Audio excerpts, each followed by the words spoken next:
My name is Nadine Marshall and I'm here as representing Voice. We are a collection of bereaved parents whose children were all murdered by offenders that were known to the probation service.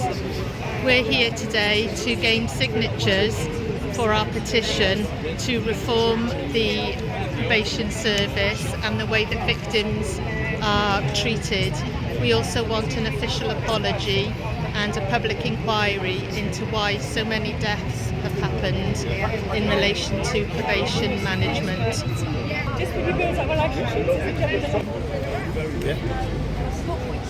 We've been through the unfortunate task of losing our sons or our loved ones, basically down to the failings of the probation service. These are facts, we've got them written down, it's hundreds and hundreds. The plan here today is to make ourselves known, let them be accountable for themselves, this probation service, because we've experienced nothing but lies, deceit, and you won't believe some of the stories that we've heard in the coroner's court. So hopefully today we can go forward.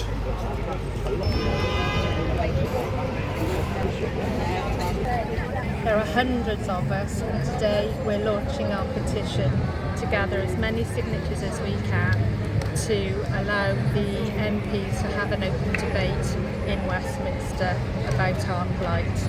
Thank you.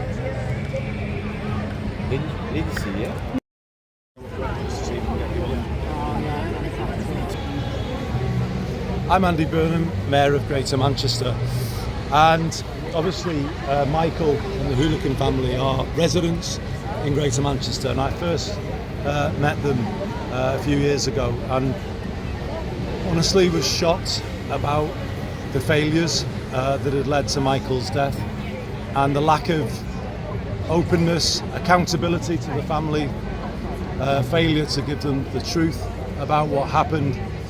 And for me, as a former Member of Parliament, I particularly remember the reforms to the probation service around the time that Michael died. There were so many warnings in Parliament about what was being done and how it might throw things into chaos, and they were all ignored. And I think the probation service did go into chaos,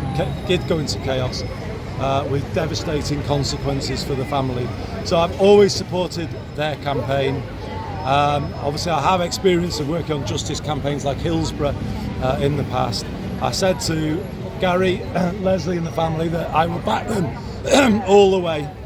And this is a really important day because Voice is being launched, and that is such a step forward for the families, all of the families, because it's not just the hooligans, there's so many families here, all in the same boat, all been treated the same way, with a complete lack of respect, lack of openness.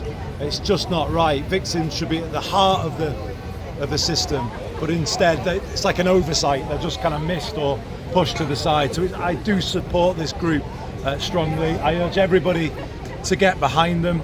We need answers. We need a review of the probation service. How was that reorganisation allowed to happen when I know there were so many warnings about it?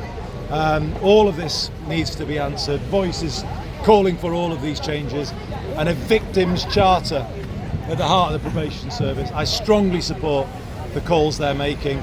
They'll have my support all the way, and from my point of view, it's very much about justice for Michael, for the Hooligan family, but also all of the families from all over the country that are campaigning for the same thing.